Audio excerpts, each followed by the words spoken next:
In this video, we'll discuss how retiring at 60 versus 65 creates two completely different life experiences that most people don't understand until they're living them. Through working with clients who have retired at both ages, we here at Rubino & Langwell Partners have discovered that the 5-year difference isn't about timing. It fundamentally changes what retirement looks like, feels like, and enables you to accomplish. So that's why we're making this video today, to show you the real-world differences between retiring at age 60 and age 65. This way you can make informed decisions about what kind of retirement life you actually want. Let's get into it. Part 1, a deep dive into retiring at age 60. So what does retiring at 60 actually look like without that immediate support of Social Security or Medicare to help you? This is a strategic decision to align your retirement with your health span, not just your lifespan, right? This means stepping away from work while your energy, health, and mobility remains at peak levels. So let's take a look at the data here. According to the Centers for Disease Control and Prevention, or the CDC, the prevalence of chronic conditions that can limit activities, such as arthritis, rises significantly as people move through their 60s. So if you stop working at age 60, you could really enjoy doing active trips and hobbies while you still have lots of energy before problems or more chronic problems are more likely to happen. But this freedom comes with a significant financial challenge, right? You have to create your own benefit system for those 5 to 7 years before those traditional support systems kind of kick in. First thing being, you got to fund your own healthcare out of pocket, right? And you have to use a bridge strategy, which becomes essential for the sustainability. According to the Kaiser Family Foundation, the average unsubsidized monthly premium for a benchmark health insurance plan for a 60-year-old can easily exceed $1,000. That's a real $12,000 a year expense per person that has to be strategically planned for if you're retiring before full retirement age. And to cover these living expenses, traditional reliance on benefits has to be replaced by taxable income buffers and strategic withdrawal planning. The primary tool for this is a taxable brokerage account or a cash reserve typically. By using this buffer to pay for expenses, you can avoid withdrawing from your tax-deferred IRAs or 401ks. And this is crucial as those withdrawals would be fully taxable as income and could complicate your ability to qualify for healthcare subsidies. Sustainable retirement for a 60-year-old really hinges on that strategic withdrawal plan. So yes, retiring at 60 requires more planning, but it has the potential to significantly enhance your quality of life. Those 5 extra years of retirement provide unparalleled opportunities for meaningful experiences. The data on retiree satisfaction consistently shows that health and active engagement are key drivers of happiness. The strategic planning challenges of retiring at 60 can be offset by getting those best possible retirement years that you can now invest in those things. Retiring at age 60 maximizes your quality years, and it's the bridge strategy framework that will show you how to make it sustainable. So let's get into that. So again, how do we make retiring at 60 financially and practically sustainable? The answer is a sophisticated and coordinated set of strategies. Now, this isn't a single action, right? It's a multi-year plan designed to create income, manage taxes, and secure healthcare in those critical gap years before traditional benefits like Social Security and Medicare begin. First, to create income, we bridge that gap to your penalty-free retirement account access by using taxable accounts. And here's how that works. Your taxable brokerage account, that's a non-retirement investment account, is going to be your primary tool for this. So by selling investments that you've held for more than a year, those gains are typically taxed at a much lower long-term capital gains rate. And this creates a tax-efficient income stream that allows you to leave your tax-deferred IRAs and 401ks untouched, preserving them from penalties. Next, we turn a challenge into an opportunity, right? By retiring at age 60, your earned income often drops to zero, placing you in a much lower tax bracket. This creates a golden window for Roth conversion opportunities that optimize your long-term tax efficiency. We can strategically convert funds from your traditional pre-tax IRA to a Roth IRA. You're going to pay ordinary income tax on that version today, but at your current lower rate. And then that money is now positioned to grow completely tax-free for the rest of your life after a 5-year waiting period, of course. And now here's the most critical part. This is how these income strategies directly lead to affordable healthcare solutions through the ACA marketplace coverage, the Affordable Care Act marketplace coverage. Your eligibility for cost-saving subsidies on the marketplace is based on your modified adjusted gross income. And let's look at an example of this. So let's say you need $60,000 a year for your living expenses. If you were to pull that from your traditional IRA, that full $60,000 is added to your income. This could push you over the limit for getting help with your healthcare costs. But if we were to use a brokerage account as that bridge, the math is a bit different. To get that same $60,000 in cash, you might sell stock that you originally bought for $40,000, and only that $20,000 is added to your income. This lower income level is what helps you qualify for those significant subsidies that could save you thousands of dollars a year on your healthcare premiums. And that is a perfect example of how a coordinated strategy transforms early retirement from risky to strategically sound retirement. Now, these bridge strategies are absolutely essential for a successful retirement at age 60. They address the healthcare coverage gap, which we just discussed is one of the largest risks for early retirees, and they prevent you from taking early penalties while preserving that long-term growth of your portfolio. This is what enables a sustainable early retirement rather than just kind of hoping your resources will last, right?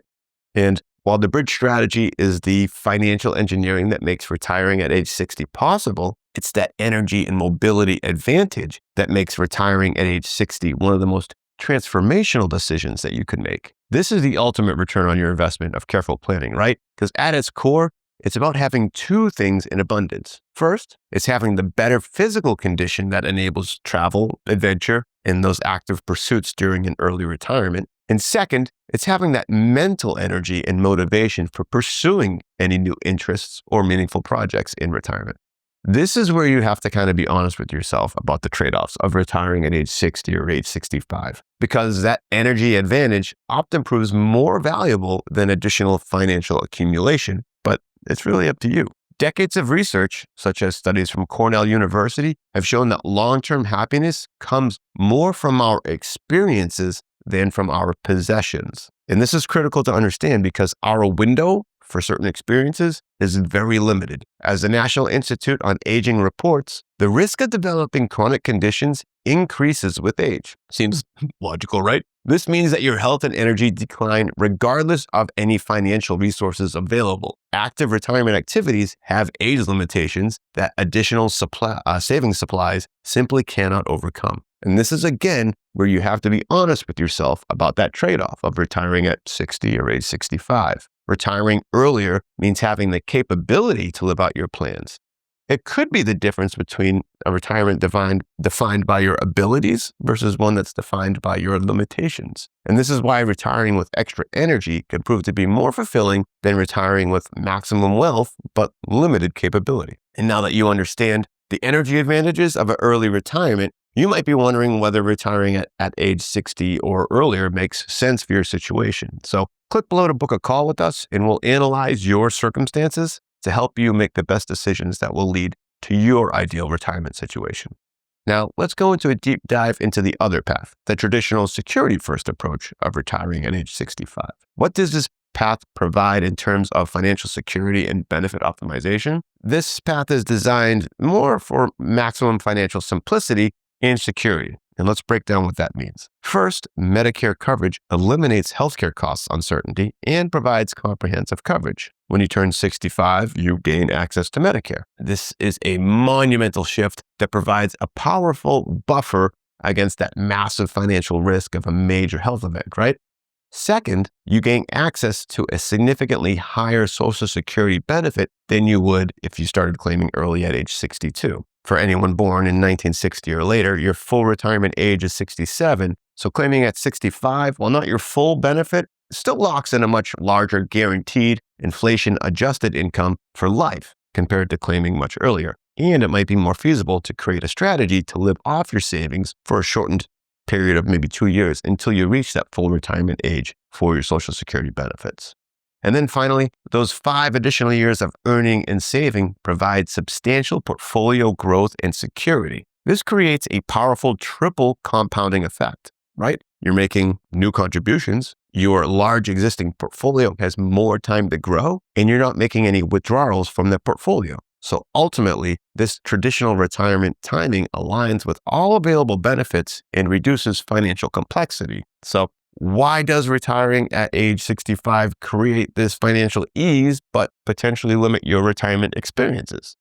Well, waiting until age 65 often means missing the most energetic and adventurous retirement years that we just discussed, right? The predictable reality is that health changes during that 5-year time frame can limit your desired retirement activities. That wait till 65 approach prioritizes financial optimization over life experience optimization. So retiring at age 65 gets you security financially, or gives you financial security, but what do you have to give up in order to get it? Since your energy levels and physical capabilities are going to be declining even in that 5-year window, that could be the difference between exploring a European city on foot for 8 hours a day at age 60 versus the need for more frequent breaks at age 65 or later.